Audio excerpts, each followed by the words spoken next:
araw sa inyong lahat. Narito ang mga ilang mga bagay na mayroon tayo sa Pilipinas na maaaring ibahagi sa mundo. Mga produkto, pagkain, mga prutas tulad ng mangga, saging, pinya, at iba pang mga tropikal na prutas.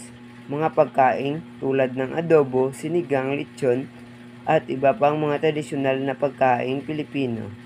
Sa mga gawang kamay naman, mga gawang kamay na produkto tulad ng mga basket, tela, alas at iba pang mga souvenir.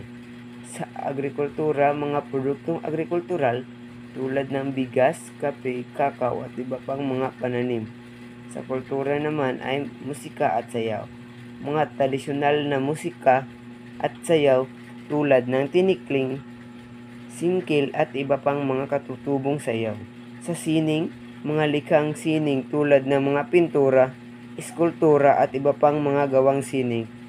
Sa panitikan, mga akdang pampanitikan tulad ng mga nobela, tula at iba pang mga sulatin.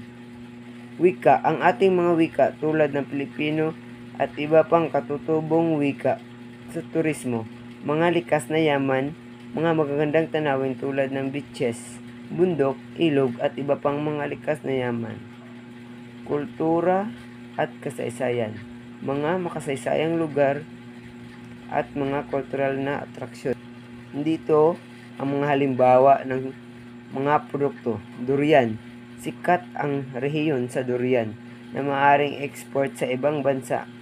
Pineapple, ang Del Monte, Philippines ay matagtagpuan sa Bukidnon at maaari nating ipromote ang kanilang mga dekalidad na pinya. Kape, ang Kitanglad sa Bukidnon ay kilala sa paggawa ng dekalidad na kape. At yun lamang